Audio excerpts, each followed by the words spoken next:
High everyone, welcome to my channel digital kitchen. আজকে আমি বানাবো roasted red bell pepper pasta. ভীষণ unique একটা রেসিপি আর অনেক হেলদি। চলুন তাহলে বানিয়ে ফেলি।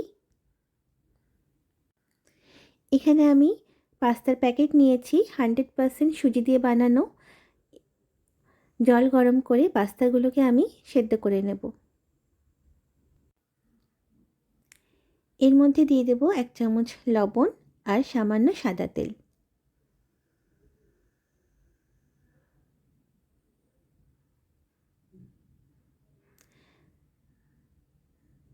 হয়ে গেছে, ঠান্ডা জলে আমি ধুয়ে নেব আর স্টকটাকে আমি উঠিয়ে রাখবো। রেড বেল পেপারটাকে আমি রোস্ট করব। গ্যাসের ওপরে আমি রোস্ট করতে বসিয়েছি। এই কালো অংশটা আমি উঠিয়ে নেব পরে।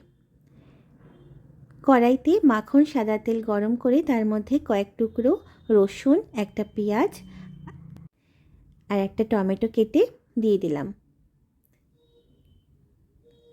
এর মধ্যে 1 চামচের মতন লবণ আর চিলি ফ্লেক্স অ্যাড করব।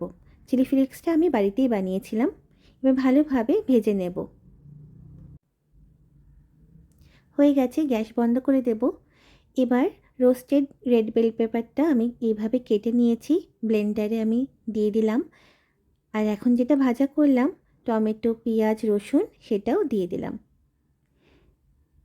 এর মধ্যে আমি অ্যাড করব সামান্য লেবুর রস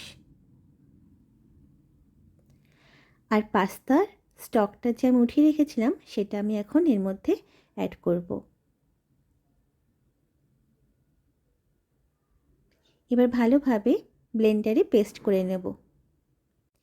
কড়াইতে সাদা তেল গরম করে তার মধ্যে বেশ খানিকটা রসুন কুচি দিলাম আর লঙ্কা কুচি দিলাম। আমি ঝাল খেতে পছন্দ করি, তাই লঙ্কা আমি অ্যাড করেছি। এর মধ্যে পেস্ট করে রাখা সসটা আমি দিয়ে দিলাম। এবার নাড়াচাড়া করে অ্যাড করব লবণ, ব্ল্যাক পেপার আর সামান্য অরিগেনো দিয়ে দিলাম। এবার ভালোভাবে নাড়াচাড়া করে এর মধ্যে দিয়ে দেব শ্রেডেড মজেরেলা চিজ। খুব বেশি দেব না, কম পরিমাণে দিয়ে নাড়াচাড়া করে নেব। এর মধ্যে দিয়ে দেব সেদ্ধ করে রাখা পাস্তাগুলো।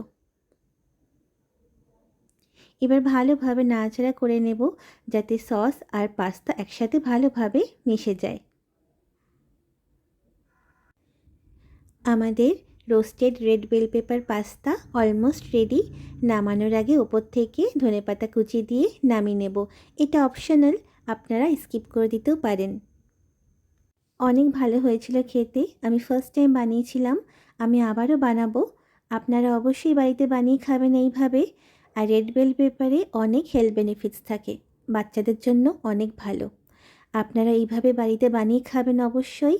আর আমাকে কমেন্ট করে জানাবেন কেমন লেগেছে। লাইক অ্যান্ড সাবস্ক্রাইব করে দেবেন। আমার চ্যানেলের বেল বাটনটা ক্লিক করে দেবেন। সবাই ভালো থাকবেন। টাটা।